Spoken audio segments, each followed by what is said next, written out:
EC থেকে commissioner আনিসুরের বিদায়, প্রস্তুত আওয়াল কমিশন, ওপরের সিগন্যাল আসলেই পদত্যাগ।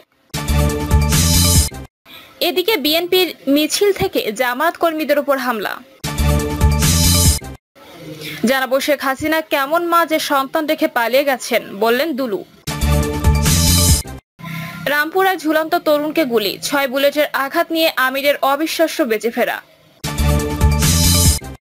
এবং সর্বশেষ জানাবো বৈষম্য বিরোধী ছাত্র আন্দোলন সাবেক 2 এমপি সহ 119 জনের বিরুদ্ধে হত্যা মামলা। শুনছিলেন সংবাদ শিরোনাম, এবারে বিস্তারিত। ইসি থেকে কমিশনার আনিসুরের বিদায়, প্রস্তুত আওয়াল কমিশন, ওপরের সিগন্যাল আসলেই পদত্যাগ। শেখ হাসিনা সরকারের পতনের পর সরকারি সব অফিস আদালতে বা সংস্থায় পদত্যাগের হিড়িক থাকলেও বিভিন্ন নির্বাচন কমিশনের চিত্র ভিন্ন। অন্তর্বর্তী সরকার গঠন করার পর বেশিরভাগ দপ্তর থেকে স্বেচ্ছায় পদত্যাগ করার পাশাপাশি চুক্তিভিত্তিক সব নিয়োগ বাতিল করা হয়েছে, আবার অনেককে বাধ্যতামূলক অবসরেও পাঠিয়েছে অন্তর্বর্তী সরকার। এই অবস্থায় মানসিকভাবে প্রস্তুতি নিয়ে রাখলে পদত্যাগের জন্য উপর মহলের সিগন্যালের অপেক্ষায় আছেন কাজী হাবিবুল আওয়ালের নেতৃত্বাধীন নির্বাচন কমিশন। ইসি কর্মকর্তারা জানান, স্বাধীন সাংবিধানিক প্রতিষ্ঠান হিসেবে কমিশনের উপর সরকারের কোনো হস্তক্ষেপের সুযোগ নেই। এক্ষেত্রে কমিশনে পরিবর্তন জানতে রাষ্ট্রপতিকে হস্তক্ষেপ করতে হবে, তবে রাষ্ট্রপতির অপসারণের ব্যবস্থা নেবেন সংসদ সংখ্যাগরিষ্ঠ সদস্যের প্রস্তাবের ভিত্তিতে। যেহেতু সংসদ নেই, তাই পদত্যাগ হতে পারে বিকল্প পথ। ক্ষমতার পালাবদলের মাঝে বিগত সরকারের আমলে সার্চ কমিটি সুপারিশের মাধ্যমে নিয়োগ পাওয়া প্রধান নির্বাচন কমিশনার কাজী হাবিবুল আওয়ালের নেতৃত্বাধীন 5 সদস্যের কমিশন অস্বস্তিতে ভুগছেন। কোনো সদস্য ঠিকমতো অফিস করছেন না। গত 5 আগস্ট প্রধানমন্ত্রীর পদ থেকে শেখ হাসিনা পদত্যাগ করে দেশ ছাড়লে 6 ও 7 আগস্ট সিইসি অফিস করেননি। 8 আগস্ট কয়েক ঘন্টা অফিস করেন তিনি। নির্বাচন কমিশনার মোহাম্মদ আহসান হাবিব খান 7 আগস্ট থেকে নিয়মিত অফিস করছেন, তবে অন্য কমিশনাররা ওই দিন থেকে অফিস করা শুরু করলেও সবাই প্রতিদিন আসছেন না। এর মাঝেই ছাত্র জনতা সিইসি সহ কমিশনারদের পদত্যাগ চেয়ে ইসি ভবনের সামনে একাধিক ব্যানার টানিয়েছে। এই অবস্থায় গত 12 আগস্ট জরুরি বৈঠকে বসেন সিইসি। ওই দিন 4 নির্বাচন কমিশনারদের নিয়ে বৈঠকে সিদ্ধান্ত হয় পদত্যাগের মানসিক প্রস্তুতি এবং পরিস্থিতি পর্যবেক্ষণ রক্ষায়। কমিশন কোনো অবস্থানে যেন হেনস্থার শিকার না হয় সে বিষয়টিকে তারা সবচেয়ে বেশি গুরুত্ব দিচ্ছেন। ইসি কর্মকর্তারা জানান, সাবেক প্রধানমন্ত্রী শেখ হাসিনা দেশ ছাড়ার পর নির্বাচন কমিশনার মোহাম্মদ আনিসুর রহমান মাত্র একদিন অফিসে এসেছিলেন। ওই দিন তিনি যাওয়ার সময় নিজ দপ্তর সহ সবার কাছ থেকে বিদায় নিয়ে গেছেন। হয়তো তিনি আর নির্বাচন কমিশনে আসবেন না। 2022 সালের 27 ফেব্রুয়ারি দায়িত্ব নেয় কাজী হাবিবুল আওয়াল নেতৃত্বাধীন বর্তমান ইসি। তার আগে সরকার নির্বাচন কমিশন নিয়োগে আইন প্রণয়ন করে, যেখানে সার্চ কমিটির মাধ্যমে নামের প্রস্তাব নিয়ে 5 সদস্যের ইসি নিয়োগ দেয় রাষ্ট্রপতি। সে আইন অনুযায়ী কমিশনের মেয়াদ দায়িত্ব নেওয়ার পরবর্তী 5 বছর। আওয়াল কমিশন দায়িত্ব নেওয়ার কয়েক মাসের মাথায় বিভিন্ন ইস্যুতে রাজনৈতিক দলগুলোর সঙ্গে সংলাপের আয়োজন করে, তবে বিএনপি সহ সমমনা দলগুলো ভোট বর্জনের নীতিতে থাকায় সেই সংলাপের অংশ নেওয়া থেকেও বিরত থাকে।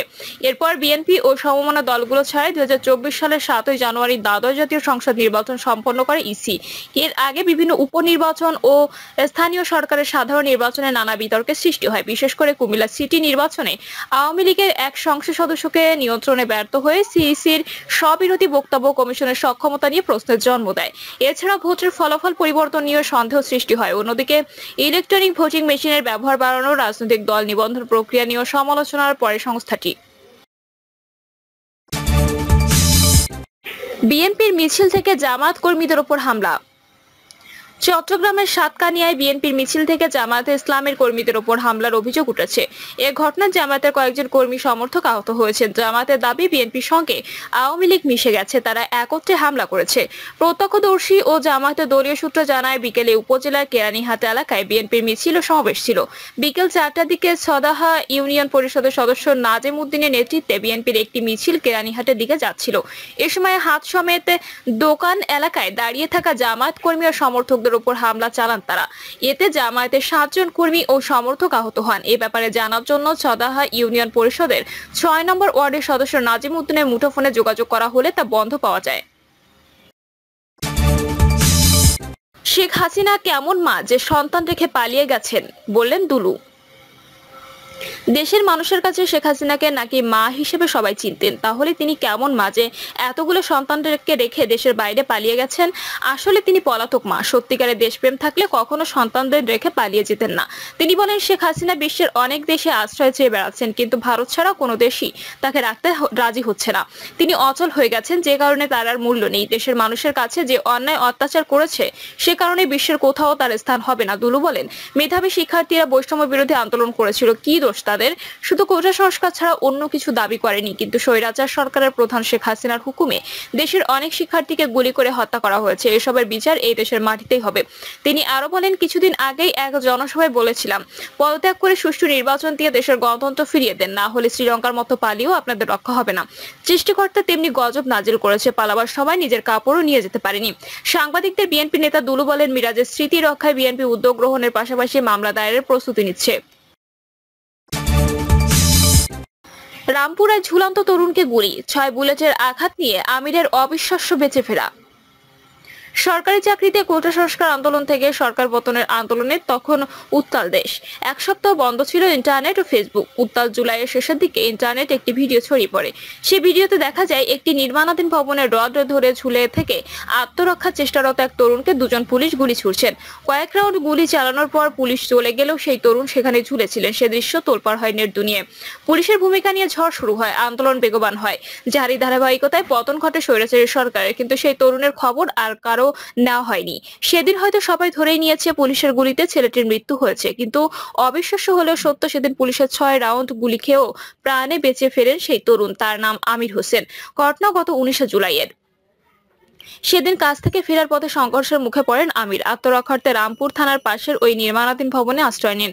এক পর্যায়ে ভবনে একটি রডের সাথে ঝুলে থাকেন। সেই ভবনে গিয়ে ঝুলন্ত অবস্থায় আমিরকে লক্ষ্য করে গুলি করেন অন্তত 2 জন পুলিশ সদস্য। কিভাবে সেদিন প্রাণে বেঁচে গিয়েছিলেন আমির, কিংবা কিভাবেই বা গুলির জখম নিয়ে নেমে এসেছিলেন তিনি, এসব প্রশ্ন এতদিন কেউ করেনি। কিন্তু ঘটনার প্রায় 1 মাস পর গুলি খাওয়া আমিরকে খুঁজে পান বার্তা 24 এর এই প্রতিবেদক। জানেন তার কথা।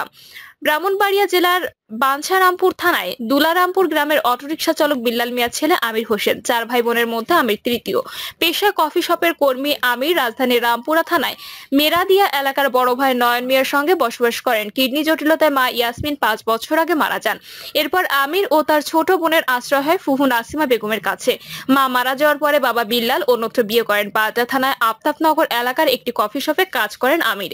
আমিরের বাসায় গিয়ে দেখা যায় মেরাদিয়া এলাকার একটি টিন শেড বাসায় বিছানায় শুয়ে আছেন, পাশে বসা তার ফুফু নাসিমা। মা না থাকা অসুস্থ আমিরের সেবা করছেন নাসিমা। আমিরের 2 পা ও রানে গুলি লেগেছে।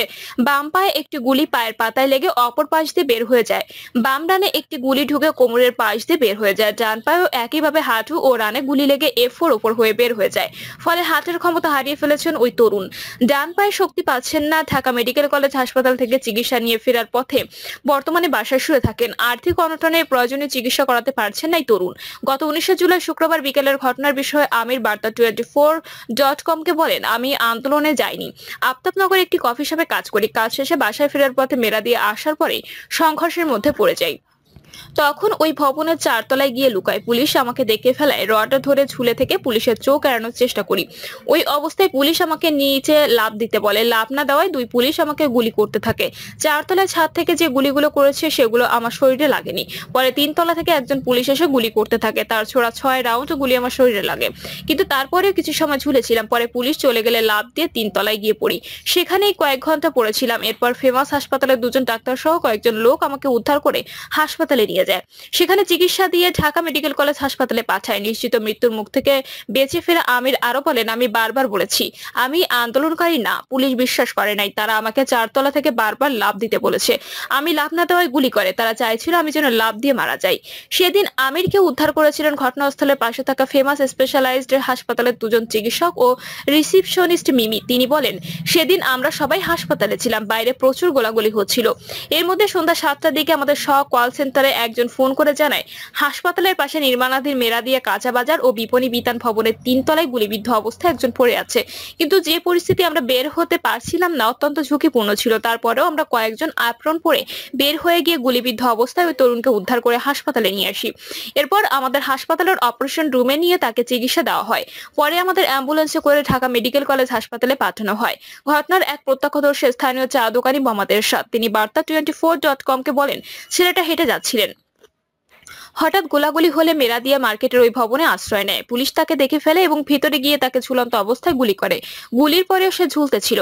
আমিরের ফুফু নাসিমা বেগম বার্তা24.com-কে বলেন, আমার ভাতিজা কোনো আন্দোলনে যায়নি, সে কাজ শেষে বাসায় ফেরার পথে পুলিশ তাকে গুলি করেছে। মা মরা ছেলেটাকে গুলি করে পঙ্গু করে দিল। আমরা গরিব মানুষ, চিকিৎসাটাও ঠিক মতো করাতে পারছি না। যে পুলিশ অন্যায়ভাবে আমার ভাতিজাকে গুলি করেছে তাদের বিচার চাই। সরকারের কাছে দাবি জানাই তারা যেন ছেলেটার চিকিৎসার খরচ চালায়। প্রিয় দর্শক, এই ছিল এখনকার সর্বশেষ সংবাদ। আপডেট সব সংবাদ পেতে চ্যানেলটি সাবস্ক্রাইব করে বেল আইকনটি ক্লিক করে রাখুন।